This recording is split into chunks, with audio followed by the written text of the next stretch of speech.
Hello everyone, स्वागत है आप सभी का मेरे YouTube channel the world of education शिक्षा के संसार में। आज हम स्टडी करेंगे द एक्शन ऑफ ग्लेशियर्स। इससे पहले का लेक्चर मैंने अपलोड किया हुआ है, तो ये लेक्चर देखने से पहले आप वो लेक्चर जरूर देखिएगा। उसके अंदर हमने स्टडी किया था कि जो रिवर हैं, वाटर हैं, उसके इरोजनल फीचर्स क्या थे, क्या क्या चीज़ें बनती हैं। और इसके अंदर हम देखेंगे कि ग्लेशियर कैसे इरोजन करते हैं, उससे क्या क्या चीज़ें बनती हैं। तो हमने देखा था कि जो ग्लेशियर हैं वो 3 तरीके से अपना काम करते हैं। जैसे रिवर करती थी, मतलब वाटर करता है। इरोजन मतलब कटाव करना। फिर जो कटा हुआ मटेरियल है, कोई भी मिनरल्स हैं, साल्ट है, सैंड है, उसको ट्रांसपोर्ट करना और उसके बाद कहीं जाके उसको डिपॉजिट कर देना। ग्लेशियर इरोड करता है बेड रॉक को। कैसे? बाई प्लकिंग और बाई अब्रेजन। ये दो टर्मिनोलॉजी हैं, आपने याद रखनी है। प्लकिंग में क्या होता है, जो बड़े बड़े पीसेज हैं रॉक के, big pieces of rock valley floor में। ऑब्वियस सी बात है कि मान लो कि ये पहाड़ है, पहाड़ से आएगा ग्लेशियर, फिर ये वैली है, उसके बाद फिर दूसरा पहाड़ शुरू हो गया, तो बीच में ये वैली फ्लोर है। यहाँ पे जो बिग पीसेज हैं, बोल्डर्स हैं, पत्थर हैं, जो उससे क्या बन जाएगा, ऊपर से ग्लेशियर आएगा, नीचे वैली फ्लोर पे भी पत्थर हैं, तो वैली के सरफेस पे होल क्रिएट हो जाएगा, एक डिप्रेशन क्रिएट हो जाएगा। और पीसीज हैं वो ड्रैग हो जाएंगे किसके साथ? ग्लेशियर जैसे जैसे मूव करेगा तो वो उनको भी साथ लेते हुए चलेगा। अब साथ लेते चलेगा तो एक दूसरे के साथ ये रगड़ खाते हुए चलेंगे। तो ये जो एक्शन है ये है प्लकिंग एक्शन। फिर है अब्रेजन। ये कह रहा है जो प्योर आइस है वो कैपेबल है कि वो वियर कर दे, वियर डाउन कर दे मैसिव रॉक, मतलब एक बहुत बड़े पत्थर को भी छीलने में समर्थ होती है एक प्योर आइस। जब एंगुलर इसका मूवमेंट होगा रॉक फ्रेगमेंट का, मतलब ये बड़ा सा आइस का टुकड़ा है, ठीक है, किसी एक एंगुलर मूवमेंट के साथ जब रगड़ खाएगा रॉक के साथ, तो जो प्योर आइस है ना, वो उस रॉक को भी छील देगी, मतलब ऊपर से उसको उसकी वेदरिंग कर देगी, टीयर डाउन कर देगी उसको। The glacier can groove, scratch, chisel the rock surface. मतलब कि जैसे मैंने बताया ना कि प्योर आइस है वो कैपेबल है कि पूरे के पूरे रॉक को भी छीलने में। कैसे? क्योंकि प्योर जो आइस है, आइस की सीट है, वो एक, जैसे अगर आप लोगों ने कभी देखा हो नारियल पानी पीते हो, तो नारियल वाला एक वो क्या कहते हैं, ब्लेड, चाकू जो रखता है एक बड़ा सा, उससे कट करता नारियल को। तो इतने अच्छे तरीके से भी प्योर आइस के अंदर कैपेसिटी होती है कि रॉक सरफेस को वो टीयर डाउन कर दे, ठीक है। It has a powerful abrasive effect. और इसकी वजह से क्या होता है कि as a result glacier during its life time create various landforms. और इस तरीके से जो पहाड़ के ऊपर या वैली के अंदर बहुत सारे लैंडफॉर्म्स है वो ग्लेशियर की वजह से होते हैं। और इसको हम इरोजनल और डिपोजिशनल लैंडफॉर्म कहते हैं। मतलब या तो वो काट के करेगा लैंडफॉर्म, अलग तरीका का कोई लैंडफॉर्म बनाएगा, या वो जो अपने साथ कोई मटेरियल बहा के लेके आ रहा है उसको कहीं पे छोड़ेगा भी, तो वहां पे जब छोड़ेगा तो उससे भी कोई लैंडफॉर्म क्रिएट होगी। तो सबसे पहले हम देखेंगे इरोजनल लैंडफॉर्म्स है जो ग्लेशियर बनाता है वो कौन कौन से हैं। तो ये कह रहा है कि जो लैंडफॉर्म्स है created by glaciers are mainly found in the mountainous region. Obvious सी बात है, ग्लेशियर्स आपको कहाँ मिलेंगे? माउंटेन्स में मिलेंगे, पहाड़ों पे मिलेंगे, ठीक है। तो जो चीफ इरोजनल लैंडफॉर्म्स हैं ग्लेशियर्स के, ये फिगर आपको दिखा रखा है बेटा, इसमें दिखा देखो। एक तो लेक बना देगा कि डिप्रेशन क्रिएट कर देगा, तो वहां पानी क्रिएट हो जाएगा, तो लेक बन जाएगी। पैटरनोस्टर मतलब नाम है इसका, पैटरनोस्टर लेक।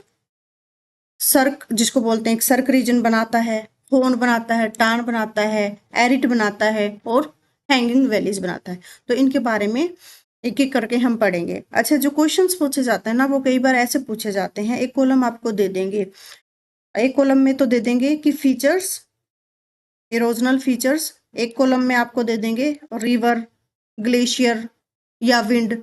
मतलब भी आप मैच करो कि ये वाला फीचर किससे बना है, ग्लेशियर से बना है, रिवर से बना है, विंड से बना है। तो इस तरीके से मैच करने के लिए क्वेश्चन है वो पूछे जाते हैं। तो ये सारे कौन से फीचर हैं? सबसे पहले तो इनके नाम याद रख लो कि इरोजनल फीचर हैं। भी ग्लेशियर कटाव की, मतलब ग्लेशियर जब किसी चीज को काटते हुए चलता है तो उसकी वजह से जो लैंडफॉर्म्स बनते हैं, जो फीचर्स बनते हैं, ये उसके नाम हैं।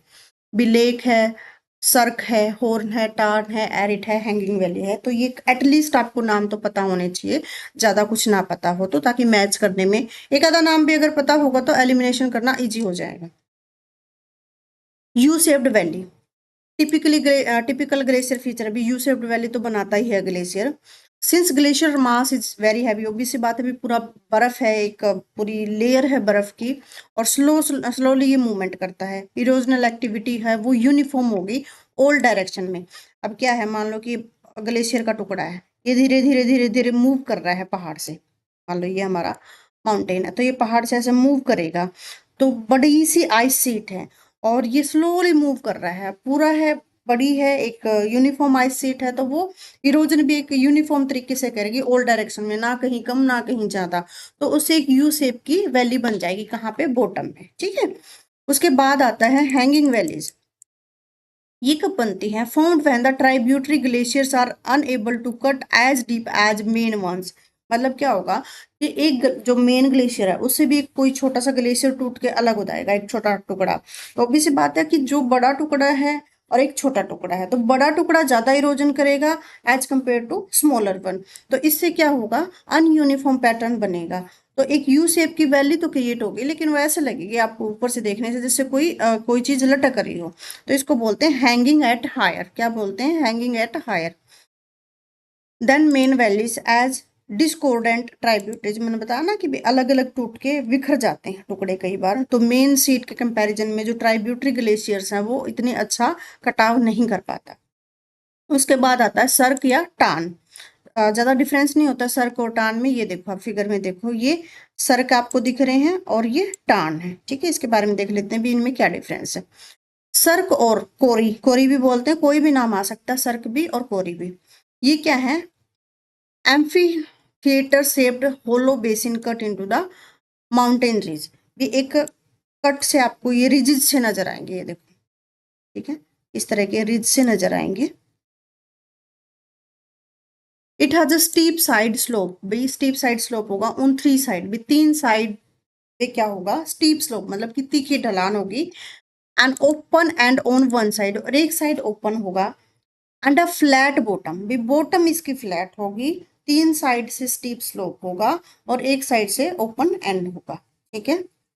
व्हेन आइस मेल्ट, कहता है कि जब आइस मेल्ट करेगी, सर्क में डेवलप इनटू अ टान लेक। ऑब्वियस सी बात है, ये कह रहा है ना कि भी तीन साइड से स्टीप स्लोप हो गया और इसका जो सरफेस है, मतलब कि जो बॉटम है वो फ्लैट होगी और एक साइड से इसकी ओपनिंग है, तो एक चारों तरफ इसका क्या बन गया, ढलान बन गई भी। ओपनिंग तो एक ही साइड है, तो क्या होगा, जैसे जैसे ग्लेशियर मेल्ट होगा तो ये जो बॉटम में होलो क्रिएट हुआ है, यहाँ पे पानी भी भर सकता है। ऑब्वियस सी बात है, अभी डिप्रेशन वाली जगह में पानी आ सकता है, कोई बड़ी बात नहीं है।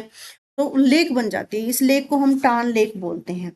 And the big thing appear like a big arm chair, जैसे चेयर होती है हमारी उस तरह से ये दिखेगी। फिर है एरिट। एरिट में क्या है? It is a steep sided sharp tipped saw toothed ridge which have undergone glacial erosion from a two side. Two side से इसका क्या बनेगा, जो ग्लेशियर है वो इसको इरोड करेगा। अब ये देखो टान, ये दो साइड दिखा रखे हैं इसकी स्टीप, और इस साइड से ग्लेशियर इसको क्या कर रहा है, इरोड करता जा रहा है, ठीक है। These comb like ridges are called the arete. मतलब जैसे कंघा होता है ना, आपा कोम तो देखा ही होगा, इस तरह से, इस तरह के जो फीचर्स हैं उनको बोलते हैं एरिट। क्या बोलते हैं? एरिट। उसके बाद आता है होन। होन क्या आता है? जैसे सींग होता है horn. If the summit of the arete is रफली इंक्लाइंड, एक तरफ से झुकी हुई हो, it give rise a pyramidal peak. मतलब इस तरह से आपको एक पीक होन की तरह से, एक सींग की तरह से पीक दिखेगी, जिसको हम बोलते हैं horn. For example Matterhorn for the Alps. Alps mountain हैं जो स्विट्जरलैंड में, इस तरह की जो चीजें हैं आपको वहां देखने को मिल सकती हैं। उसके बाद है फजोर्ड। फजोर्ड क्या है? ये स्टीप साइडेड नैरो एंट्रेंस है, कहाँ पे, coast of the glacier region. Glacier region के कोस्ट के ऊपर आपको एक स्टीप साइडेड नैरो एंट्रेंस दिखेगा, जिसका नाम है, इन्होंने दिया है, फ्रोज्ड। और जैसे नॉर्वे के अंदर, ग्रीनलैंड के अंदर और न्यूजीलैंड के अंदर ये चीजें हैं कॉमनली देखने को मिल जाती हैं, जहाँ पे ग्लेशियर जो रीजन है वो, उसका जो पानी है कोस्ट के पास, मतलब कोस्ट यहाँ पे आप यह बात ध्यान रखो कि समंदर वाला एरिया भी देखो कई बार इस तरह का स्ट्रक्चर, जैसे हमारा, अगर हमें इंडिया का मैप मान लो आपको थोड़ा सा बना के दिखाऊं हल्का सा यहाँ पे, तो मुंबई वाले रीजन में, या फिर आप जैसे ऐसे आंध्र प्रदेश का मैप बनाते तो बीच में ऐसे ऐसे घुमावदार पैटर्न से आते हैं, जहाँ पे समुन्द्र का पानी भी अंदर घुस जाता है, एक ब्रैकिश वाटर लेक टाइप सी बन जाती है। तो इस तरह के रीजन्स को क्या बोलते हैं, फ्रोज्ड भी बोलते हैं। ठीक है,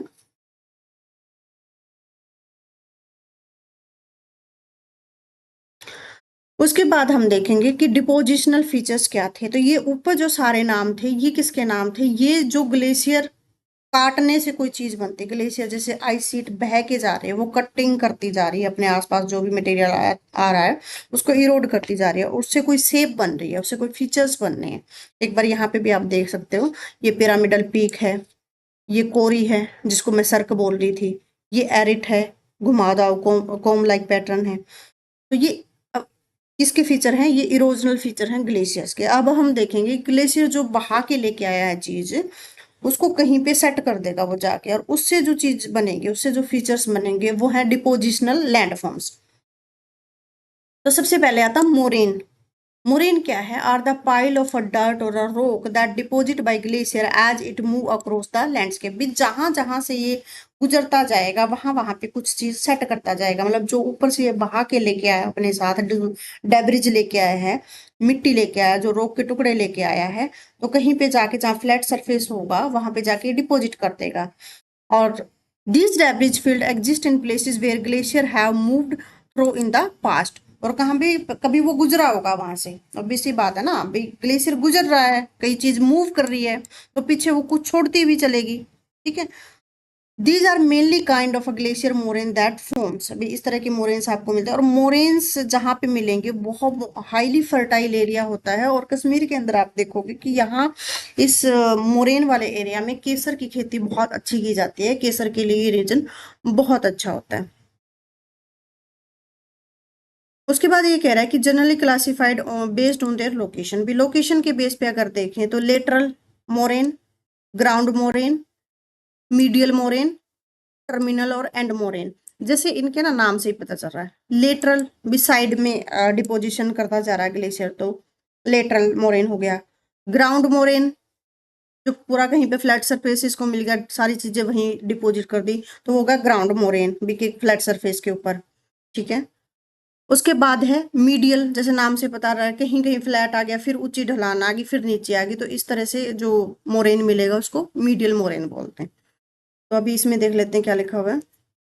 लेटरल मोरेन क्या कह रहा है, ridges of a debris that run parallel to the side of glacier. भी ये ग्लेशियर है, इसके साइड में जो डिपोजिशन होगा वो हो गया lateral moraine. Okay, ground moraine are glacial deposition formed on the floor of the glacial valley. जो ग्लेशियल वैली है, जो घाटी है, उसके फ्लोर पे जो मिलेगा वो ग्राउंड, वो भी से बच्चे ना मैंने बताया ना, फ्लैट सरफेस जहाँ मिलेगा इसको, वहां पे जब डिपोजिट कर देगा वो हो जाएगा ग्राउंड मोरेन। और ये कहाँ मिलेगा, ground moraine can be deposit in the between lateral moraines in case of many alpine glaciers. जो अल्पाइन ग्लेशियर्स होते हैं वहां पे लेटरल मोरेन के पास भी ग्राउंड मोरेन देखने को मिल जाते हैं। तो ये कुछ फीचर्स थे जो डिपोजिशनल फीचर थे ग्लेशियर्स के। ये देखो, ये दिखा रखा फिगर है, टाइप्स ऑफ मोरेन। ये लेटरल मोरेन है, ये सारे 1 2 3, मतलब ये साइड में है आपके ग्लेशियर के साइड में। ये जो दिख रहे हैं आपको बीचों बीच, ये है मीडियल मोरेन। और टर्मिनल मोरेन, जैसे आपको पता लग रहा है, टर्मिनल मतलब कि एंड आ गया किसी चीज का। ठीक है, टर्मिनस पे वो चीज मिल रही है, एंड पे जो चीज मिल रही है वो है टर्मिनल मोरेन। तो ये वाले जो मोरेन है वो है टर्मिनल मोरेन। ओके, और लास्ट में आ जाएगा आपका आउटवाश प्लेन। भी फाइनली बर्फ है बिल्कुल पिघल चुकी है, वो एरिया आ जाएगा आपका आउटवाश प्लेन। आउटवर्स प्लेन क्या है, वह the glacier reaches it's lowest point, मतलब अब इसमें इतनी कैपेसिटी नहीं बची कि चीजों को इरोड कर पाए और बहुत मूव कर पाए। तो जो है फाइनली ये थक जाता है, जितना बह के लेके आया मटेरियल वहीं पे डिपॉजिट कर देगा। Deposition of rock, debris, clay, sand, gravel, मतलब वट एवर जो इसके रास्ते में आया, एक सरफेस के ऊपर आके ये जमा कर देगा लास्ट में, जहाँ मतलब अब बर्फ बची ही नहीं है एक्चुअली देखा जाए तो, ग्लेशियर के पास आइस के रूप में कुछ नहीं बचा है, तो उनको बोलेंगे आउटवाश प्लेन। फिर है एस्कर। एस्कर क्या है, it is a widening ridge of the deposition of rock, gravel, clay running along the glacier in an outwash plain. कि मतलब कि ये क्या कह रहा है कि एक रिज टाइप स्ट्रक्चर बनेगा, डिपोजिट करेगा ग्लेशियर, क्या डिपोजिट करेगा, जो भी अपने साथ लेके आया है, क्ले, ग्रेवल और रन कर रहा है अलोंग द ग्लेशियर। और कहाँ पे रन कर रहा है ये थोड़ा सा याद रखना, आउटवाश प्लेन के अंदर जो फाइनल एरिया है, ठीक है, यहाँ इसको बोलेंगे एस्कर। उसके बाद आता है ड्रम लाइंस।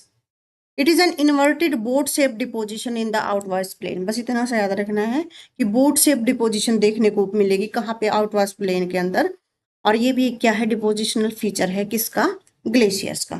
फिर है केम्स, बहुत सारे रिज आपको दिखेंगे अलोंग द आइस फ्रंट, जहां जहां से आइस का जो फ्रंट है, मेन हिस्सा है, उसके सामने रिजिज लाइक स्ट्रक्चर आपको दिखेंगे, वो है केम्स।